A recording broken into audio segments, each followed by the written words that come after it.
नमस्कार, मैं हिमांशु मिश्रा और आप देख रहे हैं इसका होगा राजस्थान। राजस्थान में छात्र संघ चुनाव को लेकर हंगामा मचा हुआ है क्योंकि सरकार की तरफ से 400 सरकारी और 500 से ज्यादा प्राइवेट कॉलेजेस में छात्र संघ चुनाव पर रोक लगा दी गई है। सरकार के इस फैसले के बाद छात्र संगठन खासतौर पे प्रदेश भर में विरोध प्रदर्शन चल रहा है। मुख्यमंत्री अशोक गहलोत का कहना है कि धन बल और बाहुबल इस्तेमाल किया जा रहा है। ये भी एक वजह है कि छात्र संघ चुनाव पर फिलहाल के लिए रोक लगाई जा रही है। ऐसे में हमारे साथ आज चर्चा में जुड़े हैं होशियार मीना जी, एबीवीपी से राष्ट्रीय मंत्री है, रमेश भाटी जी, एनएसयूआई प्रवक्ता हमारे साथ है, पौरुष भारद्वाज जी हमारे साथ है, कांग्रेस प्रवक्ता, साथ ही में श्रीवत्सन जी हमारे सहयोगी हमारे साथ जुड़े हुए हैं। बहुत बहुत स्वागत आप सभी लोगों का। पौरुष जी, सबसे पहले मैं आपके पास आना चाहूंगा, छात्र संघ चुनाव पर रोक लगा दी चुनाव से ठीक पहले, क्या वजह? देखिए हिमांशु जी, मैं आपको सबसे पहले तो आपका ध्यान इस ओर आकृष्ट करना चाहूंगा कि जब छात्र संघ चुनाव पे रोक की घोषणा हुई, उसके बाद तमाम जो समाचार पत्र हैं या मीडिया चैनल्स हैं या फिर जो बाजार में बातें चल रही है, तो उसमें उस पूरे घटनाक्रम को दूसरे प्रकार से विश्लेषित किया जा रहा है। देखिए, मैं आपको घटनाक्रम बताना चाहूंगा कि शनिवार को जो है, जो प्रदेश भर के विश्वविद्यालयों के कुलपति जो थे, उनकी एक बैठक बैठक हुई थी और उसपे जो विचार विमर्श का मेन मुद्दा था वो नई शिक्षा नीति 2020 जो है उसको लागू कराने को लेकर के कुलपतियों की बैठक हुई थी। अब उसमें जो है फिर ये बात छात्र संघ चुनाव की भी बात आई उसके अंदर। अब उसमें फिर ये बात आई कि साहब, अगर हम अभी छात्र संघ चुनाव करवाते हैं तो एडमिशन की और रिजल्ट की प्रक्रिया प्रभावित होती है और पढ़ाई प्रभावित होती है, और राष्ट्रीय नीति के तहत जो सेमेस्टर का जो सिस्टम लागू करने की बात कही गई थी राष्ट्रीय शिक्षा नीति में नई 2020 में, तो बोले वो भी उसमें जो है उसकी वो भी उससे बाधित होगी। तो ये सब चीजें होकर के फिर बाद में जैसा कि लिंगदो कमेटी की सिफारिश वाली बात को बहुत ज्यादा हाईलाइट करके बताया जा रहा है। निश्चित तौर पर लिंगदो कमेटी की जो सिफारिशें हैं और उनके उल्लंघन पर भी उस बैठक में चर्चा हुई थी, परंतु उसका मेन एजेंडा ये चीज नहीं थी। वो उसमें ये एक उसका पार्ट था कि उसमें ये बात भी आई कि साहब जो है छात्र संघ चुनाव होते हैं तो उसमें इस तरीके से धनबल का प्रयोग होता है, बाहुबल का प्रयोग होता है, व्यवस्थाएं खराब होती है। तो ये भी उसका एक उसका जो मीटिंग मिनट्स है उसमें एक ये भी बात आई थी। परंतु देखिए, वो जो कुलपतियों की बैठक हुई उसमें जो सर्वसम्मति से निर्णय लिया गया, तो वो इस वजह से लिया गया कि जो नई शिक्षा नीति 2020 की है उसको हमें लागू करवाना है। और इस समय जो है, अगर हम इस समय छात्र संघ चुनाव कराते हैं तो हमारे पास समय कम रह गया है और पढ़ाई भी प्रभावित होती है और सेमेस्टर सिस्टम भी लागू नहीं होते। और देखिए, दूसरी बात मैं एक चीज और कहना चाहूंगा कि जैसा कि आप सभी लोगों को इस बात को ध्यान है, हालांकि हमारे जो छात्र संघ जो छात्र भाई हैं हमारे, तो इनको निश्चित तौर पे कि जैसे घर के बच्चे होते हैं उनको अपने पिता से अपेक्षा होती है, तो उसी तरीके से जो है सरकार से अपेक्षा करना वाजिब है इन लोगों का। परंतु देखिए, आप लोग सभी इस बात को सिस्टम समझते हैं, तकनीकी चीज होती है कि जो विश्वविद्यालय जितने भी होते हैं वो एक अपने आप में ऑटोनॉमस बॉडी होते हैं। सरकार उनके खर्चे उठाती है, सरकार उनसे किसी तरह से रिक्वेस्ट कर सकती है, परंतु आदेश जो होते हैं वो अनंतः विश्वविद्यालयों के ही चलते हैं। जब कुलपतियों की बैठक हुई और कुलपतियों की बैठक में सर्वसम्मति से इस बात का फैसला हो गया कि भाई हमें छात्र संघ चुनाव नहीं कराने, तो उन्होंने कुलपतियों की बैठक में जब सर्वसम्मति से प्रस्ताव पास हुआ तो उन्होंने सरकार का जो उच्च शिक्षा विभाग होता है जिसके अंतर्गत ये सब लोग आते हैं, तो उन्होंने उच्च शिक्षा विभाग को सूचित करा और कुलपतियों की बैठक के आधार पर उच्च शिक्षा विभाग ने आदेश निकाल दिया। तो इसको आप सरकार से अगर जोड़ लेकिन छात्र संघ जो संगठन है वो तो नाराज है ना। होशियार सिंह जी, आपके पास आना चाहूंगा, ये जो सरकार ने फैसला लिया है इसको आप किस तरह से देख रहे हैं? आपको क्या लगता है कि क्यों आखिरकार रोक लगाई गई है? देखिए, छात्र संघ के चुनाव की रोक सिर्फ और सिर्फ इसलिए लगाई गई है कि विद्यार्थी परिषद ने न्याय यात्रा निकाली और उस न्याय यात्रा के माध्यम से पूरे राजस्थान के युवा बेरोजगारों के जितने भी 19 पेपर लीक हुए उन विषयों को हम लोगों ने इसमें रखा। 200 किलोमीटर की न्याय यात्रा में बहन बेटियों के साथ हो रहे बलात्कार और अत्याचार की घटनाओं को हम लोगों ने रखा और 200 किलोमीटर तक हमारे कार्यकर्ता पैदल चले।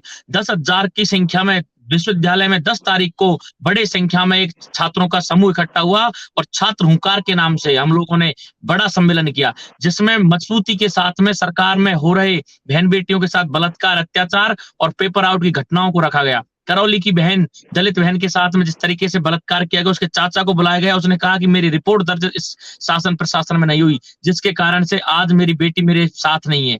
आप देख सकते हैं कि लगातार बहन बेटियों के साथ बलात्कार और अत्याचार की घटनाओं ने राजस्थान को झकझोर दिया है और एबीपी की न्याय यात्रा के कारण ये हुआ है और इसीलिए इन्होंने डर गए ये लोग एबीपी की न्याय यात्रा से। और दूसरा जो बात कर रहे हैं कुलपतियों की, तो कुलपतियों ने तो हर बार रिपोर्ट दी है और एक दिन में रिपोर्ट कुलपति कैसे दे सकते हैं?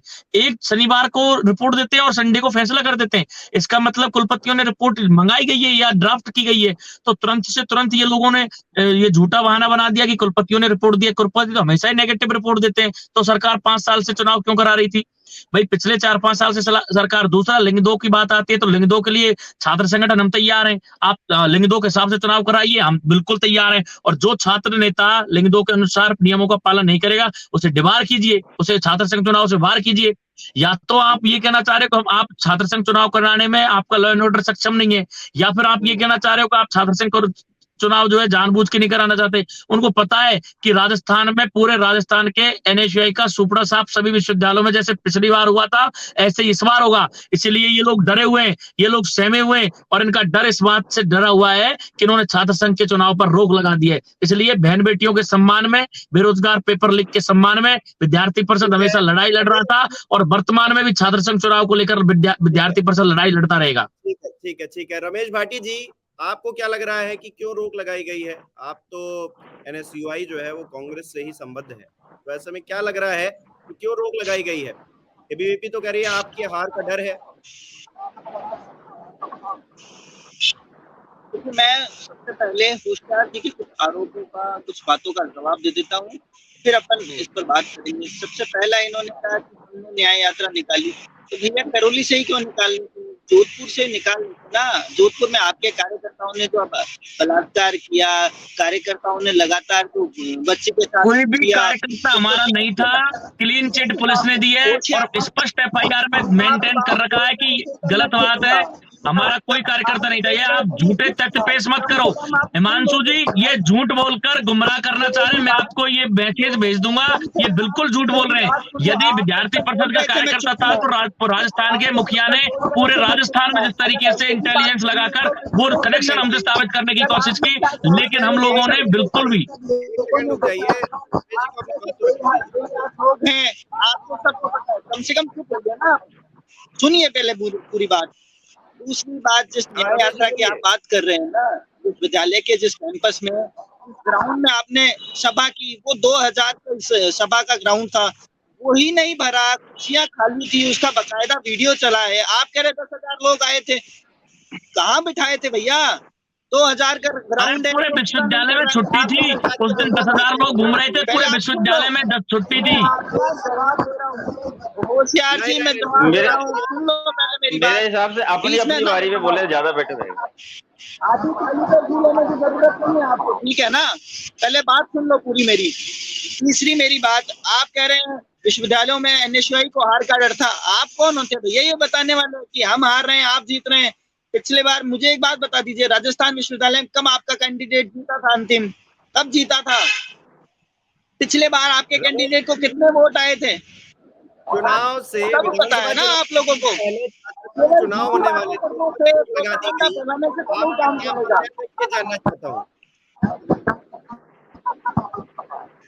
देखिए हिमांशु जी, हमारा इस पे बहुत क्लियर स्टैंड है। जैसे ही रोक का आदेश आया उसी दिन से हम लोग प्रदर्शन कर रहे हैं। हमारे छात्र नेता लोग बेहोश भी हो गए हैं, भूख हड़ताल कर रहे हैं। हमारा एजेंडा ऐसा नहीं है ना कि 15 मिनट में 5 लोग आए, कैंपस के वाइस चांसलर ऑफिस में बैठे, 5 मिनट में मीडिया ने फुटेज लिया और हम चले जाए। हम लगातार पिछले परसों से संघर्ष कर रहे हैं, और जो पैसा लगाता है ना, जब छात्र जन चुनाव में चुनाव लड़ता है, उस व्यक्ति की पीड़ा खुद की पीड़ा होती है। मीडिया में आके और बातें करने से कभी नेता नहीं बनते। उनकी पीड़ा समझिए। कैंपस में जाके और जब आप बैठेंगे ना, तब पता चलेगा कितना पैसा लगा है, किन लोगों का पैसा लगा है, कैसे लोग बेचारे अपने त्योहार कहीं ये जो छात्र संघ के इलेक्शंस पर रोक लगा दी है, इससे नाराज है, प्रदर्शन कर रहे हैं।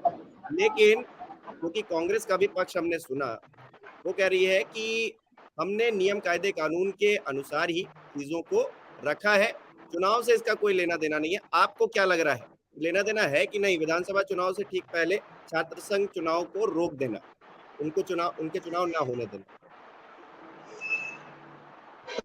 जी देखिए, कहीं ना कहीं ये पूरा इशू चुनाव को लेकर ही है, क्योंकि इस साल के आखिर में विधानसभा के चुनाव होने हैं। और राजस्थान यूनिवर्सिटी की मैं बात करता हूं, यदि पिछले साल के चुनाव की बात की जाए, राजस्थान में जो छात्र संघ के चुनाव हुए थे सबसे पहले, तो उसमें एनएसयूआई का पूरा तारा एक भी सीट नहीं मिल पाई थी। एबीवीपी ने राजस्थान में 6 सीटें जीती थी और निर्दलीयों ने 9 जगह पर कामयाबी हासिल की थी। ये तो पिछले साल का छात्र संघ का चुनाव का रिकॉर्ड है। तो अब सरकार, देखिए, सरकार के लिए चाहिए कि अब जो युवाओं के लिए पॉलिसी लेके आई है, युवाओं के लिए बजट की बात कही है, युवाओं के मूड को भी उसे समझना चाहिए था, और युवाओं के मूड को समझने के लिए सबसे बेहतर तरीका छात्र संघ का चुनाव है। इससे साफ तौर पर पता लग जाता है कि क्या मूड है।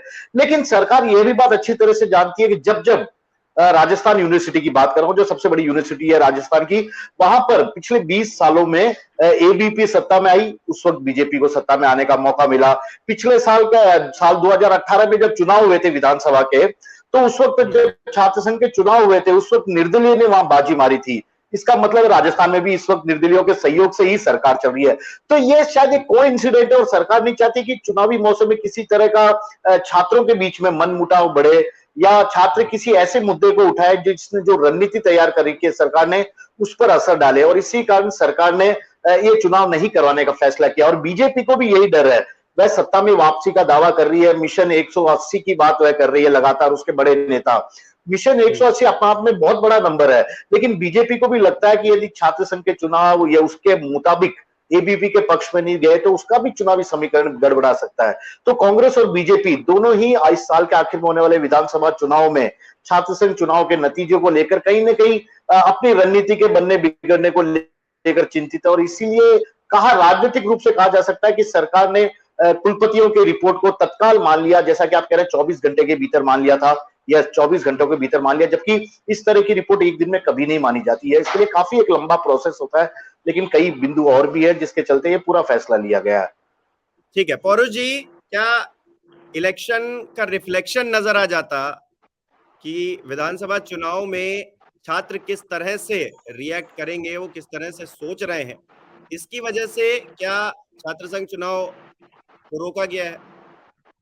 देखिए हिमांशु जी, जैसा कि ये बातें जो हो रही है कि भाई हमारे द्वारा जो है इसको इसलिए चुनाव नहीं कराया जा रहा है कि हम ऐसा सोच रहे हैं कि हमारा लिटमस टेस्ट हो जाता है या और कुछ इस तरह की बातें हैं, मैं इन सभी बातों को तथ्य के साथ खारिज करना चाहूंगा। आप देखिए राजस्थान में पिछले 4.5 या 5 साल जो भी कहे हैं, उसमें हमारी सरकार के द्वारा इतने जन कल्याणकारी किए गए, इतने बढ़िया कार्य किए गए, और हमारे कार्य जो किए गए वो आम जनता के अंदर उन बातों की चर्चा है। आप आम जनता से जाकर के पूछिए, कांग्रेस सरकार के लिए हर आदमी के दिल में ये चीज है कि इस कांग्रेस की सरकार को वापस आना चाहिए। कर्मचारी वर्ग से बात करेंगे, कर्मचारी वर्ग को डर है कि अगर भारतीय जनता पार्टी की सरकार दोबारा आ जाती है तो ओपीएस जो कांग्रेस सरकार ने दिया उसको वापस ले लेगी। आम गरीब के घर में, जिसको प्रधानमंत्री मोदी जी ने उज्ज्वला योजना के नाम पे सिलेंडर दिया और सिलेंडर को एक बार ही रिफिल नहीं कराया, और सिलेंडर के दाम 1150 रुपए जब हो जाते हैं तब हमारी सरकार ने वो सिलेंडर 500 रुपए में रिफिल कराया। आम आदमी को इस बात का डर है कि अगर ये वापस बीजेपी सरकार आ गई तो ये वापस सिलेंडर 500 रुपए में मिलने बंद हो जाएंगे। तो मैं आपसे इस बात को कहना चाहूंगा कि हमें हमारी योजनाओं पर इतना भरोसा है कि हमें कहीं इस बात को दूर दूर तक इस बात की कोई चिंता नहीं है कि हम कहीं चुनाव हारने जा रहे हैं। और देखिए इस बात के प्रमाण में मैं एक बात कहना चाहूंगा कि राजस्थान में पिछले 4.5 साल में 8 उपचुनाव हुए हैं। आप देखिए वसुंधरा जी के टाइम में 5 उपचुनाव हुए थे, जिसमें से अधिकतर चुनाव हमने जीते थे, परंतु ये वाला जो कार्यकाल हमारी सरकार का कार्यकाल रहा, इसमें 8 उपचुनाव के अंदर आप देखिए भारतीय जनता पार्टी को सिर्फ एक जगह जो है जीत मिली, और वो भी जो भारतीय जनता पार्टी की प्रत्याशी थी, जो वो शोभा रानी कुशवाहा जी जो विधायक थी, उन्होंने कांग्रेस को समर्थन दिया और भारतीय जनता पार्टी ने उनको निलंबित कर दिया। एक जगह भारतीय जनता पार्टी की जमानत जब्त हुई, एक जगह भारतीय जनता पार्टी तीसरे नंबर पे गई। नगर निकायों के जो चुनाव हुए उसमें हमारी बढ़त है राजस्थान में, जिला परिषदों के या जो पंचायती राज के चुनाव हुए उसमें हमारी बढ़त है। तो और दूसरी बात देखिए, राजस्थान की जनता, अगर अपन भारतीय जनता पार्टी के परिप्रेक्ष्य से बात करते हैं तो भारतीय जनता पार्टी को राजस्थान पे as a central government rule करते हुए 9 साल होने को आ गए, और भारतीय जनता पार्टी के प्रवक्ताओं से अनेकों बार मेरी डिबेट हुई है, और मैं इनसे पूछता हूं कि आप चलिए और सब बातें जाने दीजिए, आप तो मुझे ये बता दीजिए कि राजस्थान की जनता ने आपको 2 बार 25 में से 25 सांसद दिए, तो क्या आप हमें 9 साल के लिए 9 उपलब्धि बता सकते हैं कि जो सिर्फ राजस्थान के लिए को समर्पित हो? आप ये कह सके कि ये काम हमने सिर्फ राजस्थान के लिए किया? तो उनके पास 9 छोड़िए, उनके जवाब नहीं होते। तो मैं आपसे इस बात को कहना चाहूंगा कि ऐसी कोई बात नहीं है। देखिए इलेक्शन से कोई लेना देना नहीं है इसका, विधानसभा ऐसा कहा जा रहा है, प्रवक्ता बैठे हैं कांग्रेस के, वो ये बता रहे हैं। एक तो इलेक्शन से कोई लेना देना नहीं है, ऊपर से इस बात से भी लेना देना नहीं है कि एनएसयूआई हार जाती। देखिए आप लोगों को नहीं, अपितु एक छोटे छोटे जो कॉलेज में पढ़ने वाला छात्र है ना, वो भी यही बात बोल रहा है। भाई साहब हिमांशु जी, आप पूछना कि एनएसयूआई के दबाव के कारण आज वो लोग ये चाह रहे थे कि हम हारेंगे, इंटेलिजेंस से रिपोर्ट मंगाई, सर्वे करवाया कि सभी विश्वविद्यालयों में फिर से सुपड़ा साफ हो रहा है, तो इससे अच्छा है कि गहलोत साहब ने सोचा माहौल खराब होगा, ऐसा करो चुनाव ही बंद करा दो, आप खुद सोचिए, जो लगातार चुनाव हो रहे थे, इन्होंने कोरोना के समय चुनाव करा लिए, तब भी इनका सुबड़ा साफ हो गया पिछली बार। इस बार इनको लगा कि फिर से सुबड़ा साफ होगा, तो फिर से करा लिए। और विद्यार्थी परिषद ने लगातार पहला फेज न्याय यात्रा का था, जिसमें सिर्फ 2 मुद्दे थे, बहन बेटियों के साथ बलात्कार और अत्याचार, और दूसरा था कि पेपर आउट की घटनाएं। हम युवाओं को सबसे ज्यादा ठगा गया है पेपर आउट की घटनाओं ने। 10-10 लाख, 15-15 लाख में ठड़ियों की तरह नौकरी बिक रही है। बसों में पेपर बिक रहे हैं हिमांशु जी, बसों में। उम्मीद है कि इलेक्शन जो विधानसभा चुनाव होने वाले हैं उससे पहले क्या छात्र संघ चुनाव हो पाएंगे? उम्मीद है आपको? उम्मीद ही नहीं है, हमें भरोसा है सरकार को झुकने पे मजबूर करेगा ये युवा वर्ग, और पूरे राजस्थान की छात्र शक्ति मजबूती के साथ में उखाड़ फेंकने का संकल्प लेगी। ऐसे लोग जो लोकतंत्र को दबाने का काम कर रहे हैं, ऐसे लोग जिन्होंने राजस्थान की छात्र नीति को, छात्र राजनीति को बदलने का काम किया है, ये छात्र लोग के डर से आपको छात्र कि आप जो प्रदर्शन कर रहे हैं उसके बाद सरकार छात्र संघ चुनाव करवाएगी। रमेश जी, देखिए, हमें तो ये पूरा कॉन्फिडेंस है कि जब से हम जो धरने में प्रदर्शन कर रहे हैं उससे कहीं ना कहीं सरकार को झुकना पड़ेगा। लेकिन 5 लोगों में 15 मिनट के प्रदर्शन से तो दोबारा चुनाव नहीं होंगे। 5 लोग 15 मिनट तक प्रदर्शन करें, कैमरे की रील्स बनवा ले और उसके बाद जाकर वो ये कहे, पूरे मीडिया में ढिंढोरा पीटे कि हम लोग चुनाव करवाएंगे, तो उससे तो चुनाव नहीं होंगे। चुनाव सब होंगे जब आप 3 घंटे 45 दिन तक या 45 घंटों तक लगातार बैठे रहे कैंपस में, अपनी मांग उठाते रहे, सरकार से मांग उठाते रहे। अगर आप सरकार के पक्ष के व्यक्ति हैं, फिर भी अगर आप सरकार से ये मांग करते रहे और सरकार के विरोध जाकर और धरने प्रदर्शन करेंगे, तो कहीं ना कहीं ये मांग मानी जा सकती है, और हम इस पे कर रहे हैं। रमेश जी, ठीक है, हमारी बहुत मंशा बहुत चुनाव शुक्रिया रमेश करवाने की, जी। हमारी विमोचन मंशा जी, आखिरी कमेंट दिशा में आपसे हम चाहूंगा। लगातार काम कर रहे हैं। जी, हिमांशु जी, विमोचन जी, मैं आखिरी कमेंट आपसे चाहूंगा। क्या आप देख पा रहे हैं वहां पे ग्राउंड जीरो पर, क्योंकि आप मौजूद हैं, जो प्रदर्शन हो रहा है, क्या उसमें इतना दम दिख रहा है कि सरकार मजबूर हो और छात्र संघ चुनाव करवाए? जी देखिए, छात्र चाहते हैं कि चुनाव हो, चाहे एनएसयूआई हो, चाहे एसएफआई हो, चाहे एबीपी, ये लगातार प्रदर्शन कर रहे हैं, सरकार पर दबाव बना रहे हैं, क्योंकि अच्छी तरह से जानते हैं छात्र संघ का चुनाव राजस्थान किसी भी राजनीति के लिए पहली सीढ़ी होता है।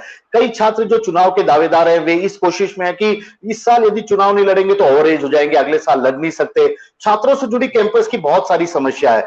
जब छात्र एडमिशन के लिए आता है तो छात्र संघ के यही प्रतिनिधि उन छात्रों की हेल्प करते हैं, एडमिशन फॉर्म खरीदने से लेकर फॉर्म भरवाने तक। तो और सबसे बड़ी बात है कि राजस्थान में जब जो छात्र नेता है वे आज कामयाबी का झंडा गाड़े हुए, चाहे बात मुख्यमंत्री अशोक गहलोत की जाए, विधानसभा अध्यक्ष सीपी जोशी की बात की जाए, मंत्री प्रताप सिंह खाचरिया, महेश जोशी, कालीचरण सराफ, ऐसे कितने ही नाम हैं जो सांसद से लेकर विधायक, मंत्री तक बन चुके हैं, मुख्यमंत्री की भी हैं, क्योंकि अशोक गहलोत खुद ने जोधपुर से चुनाव लड़ा था। हालांकि ये बात है कि वह अलग है कि वे हार गए थे, लेकिन छात्र राजनीति से उन्हें शुरुआत की थी। तो एक अच्छा प्लेटफॉर्म कौन खोना चाहेगा, और यही कारण है कि सब मिलकर आवाज उठा रहे हैं, और बस सीएम से उम्मीद ही कर सकते हैं कि कम से कम इस फैसले को सुधारें, इस फैसले पर पुनर्विचार करें। लेकिन कितने दमदार तरीके से उन तक बात पहुंचती है, सरकार इस पर क्या विचार करती है, क्योंकि एनएसयूआई हो, एबीवीपी हो या तमाम और छात्र संगठन हो, वो भी इसका लगातार विरोध कर रहे हैं और चाहते हैं कि इलेक्शन हो। क्या विधानसभा चुनाव से पहले छात्र संघ के इलेक्शन हो पाएंगे, देखना दिलचस्प रहेगा। फिलहाल बहुत बहुत शुक्रिया इस चर्चा में हमारे साथ जुड़ने के लिए आप सभी लोग, बहुत बहुत शुक्रिया।